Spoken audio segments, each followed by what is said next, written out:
Bienvenue dans le Club des Hommes en Noir, une émission de débat et d'analyse sur l'actualité de l'Église. Très heureux de vous retrouver pour un nouveau thème. Aujourd'hui, nous essaierons de traiter, ou plutôt mes invités essaieront de traiter ce qui concerne le rôle de l'évêque.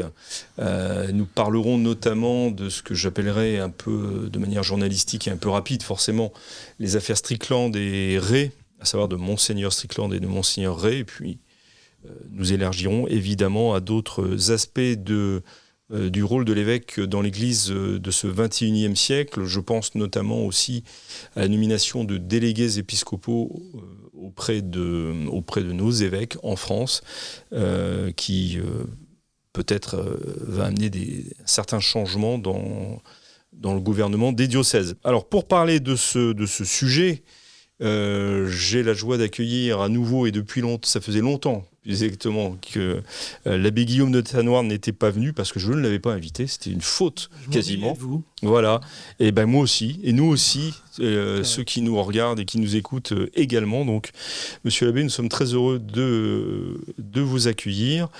Je ne doute pas un seul instant que vous apporterez votre petit grain de poivre à nos discussions. Et c'est le but du jeu, si j'ai bien compris. Ça sera toujours très intéressant. Parmi nous également, l'abbé Claude Barthes. Monsieur l'abbé, bonjour. Bonjour, moi c'est le grain de sel. C'est le grain de sel. Alors, je ne sais pas ce que le père Danziègue va pouvoir trouver pour se qualifier sur cette... Le grain de granit. Voilà, le grain de granit. Nous avons notre breton sacerdotal présent. Mon père, bonjour. Bonjour à tous. Merci, avec plaisir. Merci d'être là. Et puis, la laïque de l'étape, parce que nous sommes ouverts, c'est un club d'hommes, mais nous sommes ouverts aux femmes et aux laïcats militants. Anne Le Pape, merci beaucoup Anne d'être présente. Je vous en prie, bonjour à tous, et j'ajoute mon petit poids de granit aussi, puisque ça n'est jamais de trop, n'est-ce pas? Oui, c'est la faiblesse de la Bretagne, de devoir se soutenir à deux contre... Noir, donc ça fait trop. Voilà. Oh mon Dieu. Ça fait beaucoup de Bretons. Mais village gaulois, c'est très ça bien. ne me fait pas peur, pour moi qui ne suis pas breton. Bon, alors, les affaires Strickland, monsieur l'abbé Barthes, Oui. l'affaire Strickland, Monseigneur Strickland, c'est un évêque américain. Oui. Qui vient d'être destitué. C'est une procédure possible, normale. Oui, quand on a commis quelques crimes, apostasie, crime, que sais-je, enfin des choses vraiment très très graves. Non, on voit ça jamais ou presque pas, hein, bien sûr. Donc c'est une chose énorme qui dit bien ce qu'est l'époque, une synodalité assez étrange. En marche, en définition peut-être la synodalité. Mais alors vous dites, on est un évêque et peut être destitué s'il a commis, entre guillemets, des crimes. Oui, des choses très graves. Choses très graves. Est-ce le cas, là ? D'après ce qu'on sait, non. Il a simplement... Non, il a dit lui-même ce qu'on lui reprochait. Il a dit, entre autres, donc il y a quatre points, si j'ai bonne mémoire. Premièrement, qu'il n'avait pas appliqué Traditionis Custodes, jugeant que ça n'était pas applicable dans son diocèse. Donc Traditionis Custodes, c'est le Protoprio qui interdit quasiment la messe traditionnelle, mais qui est applicable en effet. Et il a dit, je ne peux pas priver de pain une partie de mes diocésains, de mes ouailles. On lui reprochait aussi de critiquer le pape, on lui reprochait de prendre la parole publiquement, et aussi de ne pas être j'allais dire communion sentimentale, je ne sais pas quel terme il a employé pour dire ce qu'on lui reprochait de ses relations avec ses frères évêques qui n'étaient pas assez chaleureuses. Paraît-il, quelque chose de ce pas assez en communion. C'est la synodalité qui manque, oui. La synodalité, c'est de danser ensemble. Oui, c'est ça. Et finalement, peut-être qu'il a manqué à la danse. Il a manqué à la danse, je pense que c'est ça. Oui. Mais enfin bref, donc il n'était pas dans la ligne, c'est ça tout simplement, on peut le dire. Hein. Et il a été écarté. Dans la ligne du pape François, oui. Dans la ligne du pape François, oui, dans la ligne du pape François, dans la ligne générale aujourd'hui que représente le pape François. Donc, pardon, mais quand un évêque est destitué ainsi, qu'est-ce qu'il devient ? Mais il prend sa retraite. Je pense qu'il est... Non, ça va. Alors oui, je ne sais. Il était évêque émérite. Je ne sais pas. C'est une question que je vous pose. Juste 65 ans. Mais il a le titre d'évêque émérite, on le verra dans le prochain annuaire. Je pense qu'il aura. Oui, peu importe. Oui, Oui, forcément. de toute façon, il garde un titre d'évêque. On a dû lui donner un titre d'évêque. Comme Monseigneur Gaillot, peut-être. Comme Monseigneur Gaillot, oui, c'est ça. Oui. Ah ben voilà un bon exemple d'une autre destitution C'est vrai, c'est vrai, c'est d'évêque. exact. C'est donc arrivé. Alors, voyons, est-ce qu'il a vraiment été décidé ou est-ce qu'on l'a forcé à la démission? Parce que souvent, on Oui. oblige. Ce qui s'est passé pour Monseigneur Screenland, c'est qu'il a refusé de démissionner. C'est ça la grosse affaire. Comme Monseigneur est d'ailleurs à Toulon. Et dans ce cas-là, il faut agir d'une autre manière. Mais il est possible que Monseigneur Gaillot ait été désigné, je ne me souviens plus. Enfin, c'est tout comme, si vous voulez, on pousse à la démission. Alors ça, en revanche, sous le président pontificat, c'est arrivé un certain nombre de fois. Monseigneur Oliveri, évêque d'Albenga en Italie, qui a été poussé à la démission. On lui a nommé un coadjuteur qui avait tous les pouvoirs. Il n'a pas supporté. C'était fait pour ça, d'ailleurs. Et il a démissionné. L'évêque de San Rafael, en Argentine, l'évêque de San Luis en Argentine aussi, le successeur Monseigneur Laise, auquel le papa demandait de démissionner, il a démissionné. Il doit y avoir quelques autres encore. Chers amis, vous êtes de plus en plus nombreux à regarder les vidéos du Club des Hommes en Noir, et cela nous touche énormément. Mais savez-vous que la plupart des gens qui regardent nos vidéos ne sont pas abonnés à la chaîne de l'Homme Nouveau, et ça change tout. Parce que plus d'abonnés, ça veut dire plus de visibilité, et donc plus de contenu à vous proposer. Donc si vous n'êtes pas abonné, s'il vous plaît, cliquez sur ce petit bouton, ça prend 2 secondes, et cela nous aide énormément. Bonne vidéo. Et ces évêques avaient commis je reviens à votre vocabulaire du début, si je puis dire, avaient commis des crimes. Non, ces évêques n'étaient pas dans l'élite. Monseigneur Oliveri était un peu comme Monseigneur en France. Il avait un diocèse, beaucoup de séminaristes, beaucoup de communautés. Et bon, encore une fois, c'était pas la ligne actuelle. Père Danzig, je vous ai coupé tout à l'heure. L'abbé Barthes soulignait en fait les points pour lesquels Monseigneur Strickland a été destitué. En fait, moi je tiens à souligner que ces points-là, c'est Monseigneur Strickland qui en parle. En fait, il n'y a pas eu, si vous voulez, de décret. Au regard de la désobéissance au canon alinéa 3, au regard des mises en garde qui lui ont été faites tel et tel mois de l'année, tel ou tel jour, etc. Comment ? Ça se fait jamais. Oui, non, mais on pourrait en tout cas expliquer, si vous voulez. On pourrait expliquer. Dans une conférence de presse, bien dire, sûr, voilà. Enfin, je pense qu'à l'heure justement de la transparence, oui, etc., on pourrait s'attendre que on explique, on fasse un peu plus de pédagogie. Auprès du peuple de Dieu, du pourquoi la destitution. Là, il y a quelque chose un peu de brumeux autour de cette d'opaque, merci. Et puis, en tout cas pour ma part, qui laisse un sentiment de malaise, du reste que l'évêque soit de droite ou de gauche. En fait, on a un peu l'impression que c'est un peu la décision de là-haut. On appuie sur un bouton et puis la personne se retrouve sur une autre planète. Et je trouve que c'est un peu regrettable au regard de la raison raisonnante, au regard de la vérité qui est le Christ, où on explique distinctement, parce que c'est une affaire publique, ce qui se passe, voilà. Il me semble que là, il y a quelque chose de regrettable dans la façon dont cette affaire a été mise sur la place publique et traitée et d'une façon assez brumeuse, et qui laisse en plus supposer plein de choses. Voilà, ça pourrait être des affaires de mœurs, des affaires économiques, des affaires... Et puis, on peut finalement tout inventer, tout supposer. On dit, voilà, il y a eu des problèmes, 3 points de substantion. Je trouve que c'est vraiment dommage au regard de la vérité.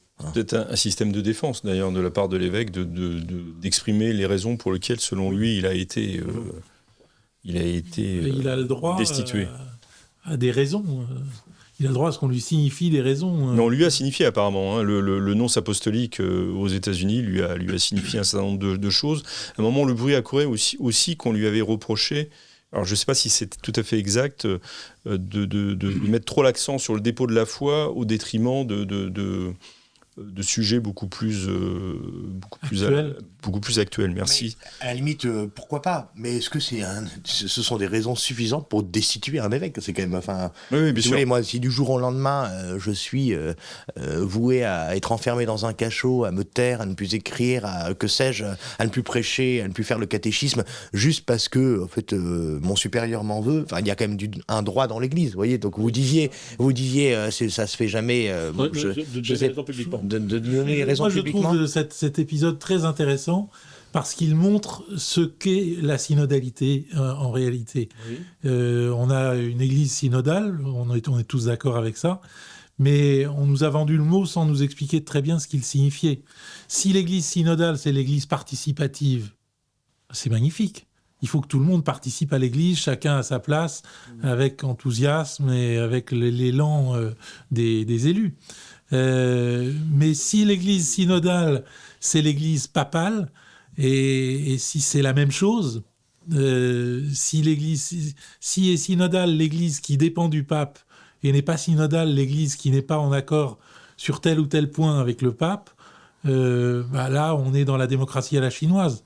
On sait d'ailleurs l'admiration du pape François pour le régime chinois et la manière dont il négocie en secret avec ce régime lui-même opaque, ajoutant l'opacité à l'opacité, l'opacité ecclésiale à l'opacité communiste. Je crois qu'il y a de quoi être inquiet dans cette décision non motivée. Elle a peut-être des motifs, mais les motifs ne sont pas signifiés. Les motifs du départ de Monseigneur Strickland. Donc c'est l'opacité que vous mettez en cause là aussi. C'est pas le fait qu'il soit destitué, mais le fait qu'il n'y ait pas de raison. Du moins que les raisons ne soient pas rendues Pour publiques. Monseigneur Dominique Rey, il a couru le bruit que Monseigneur Dominique Rey avait trop de séminaristes, par exemple, et que c'était pas normal, que ça cachait quelque chose, que cette réussite était quelque chose était une anomalie qu'il fallait faire cesser. Et surtout que si les raisons ne sont pas données, hélas, en fait, on peut tout à fait les supposer. Quand on regarde en faisceau la dynamique de ce pontificat, on sent bien, oui, le bon sens populaire, le bon sens des fidèles ne s'y trompe pas. On sent que quand même, oui, il est un peu trop à droite, oui, il est un peu trop sur la doctrine, oui, il est sur le dépôt de la foi, oui, en plus il est américain, etc. Donc à la fin, en fait, il y a un peu... il est argentin. Je parle savez qu'en Argentine, lorsque le pape a été élu, certaines gazettes ont titré « Le premier pape péroniste du monde ». Eh bien, moi, il me semble qu'on a là un gouvernement à la Péronne. Alors peut-être faut-il expliquer pour ceux qui ne savent pas exactement qui est Péronne et ce que signifie un gouvernement péroniste. C'est un dictateur qui a eu longtemps l'oreille du peuple argentin, mais qui expliquait que quand on voulait aller à droite, il fallait prendre à gauche de façon à rencontrer une résistance et finalement à tourner à droite. Je n'ai plus la formule exacte de Péronne, mais c'était ça. Alors, vous dites qu'il n'y a pas d'explication, mais il y a quand même deux personnages importants dans l'Église qui ont eu une réaction et qu'il faut citer, à mon avis. Le premier, c'est Monseigneur Schneider, qui a cité Saint Basile, donc ça donne le ton de son commentaire. La seule accusation qui garantira désormais sûrement une punition sévère est celle de garder soigneusement les traditions des pères. Donc, tout est dit. Et Monseigneur Schneider affirme « Tout le monde comprend, et même les ennemis, déclarés de cet évêque confesseur, que les accusations portées contre lui sont en fin de compte insignifiantes et disproportionnées et ont été utilisées comme une bonne occasion pour faire taire une voix prophétique et inconfortable au sein de l'Église. » Voilà qui est net, mais ça ne nous étonne pas, Monseigneur Schneider. Et on a également la réaction de Monseigneur Sarah. Donc là, c'est plus surprenant quand on sait combien Monseigneur Sarah le cardinal Sarah est reconnu pour son sens de la mesure et sa prudence. Et il a employé des mots très forts puisqu'il a donc qualifié la destitution de Monseigneur Strickland en disant « La crise de l'Église est entrée dans une nouvelle phase, la crise du magistère ». Voilà. Le cardinal Müller aussi, avant, avait conseillé durant l'été à Monseigneur Strickland de ne pas démissionner. Monseigneur Strickland avait dit qu'il ne démissionnerait pas, Mais en plus, qu'il quand n'abandonnerait vous pas avez son l'appui troupeau. L'ancien préfet de la Congrégation pour la doctrine de la foi, ça donne quand même un peu de poids. Une crise du magistère, est-ce que c'est vraiment nouveau? Là, je vous lance un petit peu, ça vous offre un boulevard. C'est un pape qui a déclaré il y a 2 ans, moi je n'ai pas peur des schismes. C'était une de ses déclarations dans l'avion en retour de Mongolie, je crois. Ben, effectivement, on voit qu'il n'a pas peur d'imposer sa ligne. Et au fond, la synodalité, c'est le franciscanisme revu. Enfin, c'est la doctrine du pape François rendue obligatoire dans toute l'Église. C'est ça qui est inquiétant. C'est que ces abus de pouvoir interviennent justement à un moment où il est question d'ouvrir l'exercice du pouvoir dans l'Église, de faire en sorte que les laïcs participent à ce pouvoir, et c'est pas une mauvaise chose que les laïcs participent, au contraire. Enfin, plus on est de fous, plus on rit. Mais votre expression de démocratie chinoise, un tantinet provocante, mais elle dit bien les choses. Provocatrice, voilà.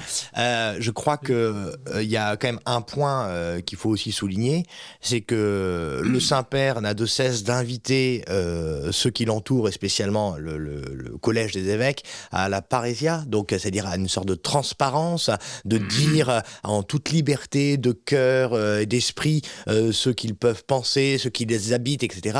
Et quand c'est exprimé et que ça titille, que ça pique un peu la dynamique. C'est la question du sens de l'histoire, finalement. Ce que reproche le pape à Monseigneur Strickland, c'est de ne pas être dans le sens de l'histoire. Ce que reproche le pape à Monseigneur Ray, c'est d'avoir trop de séminaristes dans une église où finalement la pénurie des prêtres doit être gérée par un progrès, par une marche en avant. Et là aussi, ça n'a pas été dit clairement. Donc, puisqu'on parle de Monseigneur Ray, on va peut-être y venir. Donc, Pour rester quand même sur le pape François, vous avez raison. Dans cette, mais il n'empêche que, comment dire, c'est du despotisme éclairé. C'est ça. Voilà. Et donc la synodalité, ça n'est pas sa doctrine. C'est la doctrine, on va dire, c'est le conciliarisme, le conciliarisme du Vatican II, arrivé à son apogée. Je dirais, vous parlez de despotisme éclairé, moi je dirais despotisme illuminé. Illuminé. Parce que le despotisme éclairé, c'est un despotisme selon la raison. Oui, j'entends le despotisme éclairé, celui de Pombal, celui de... Oui, voilà, mais ce sont des philosophes.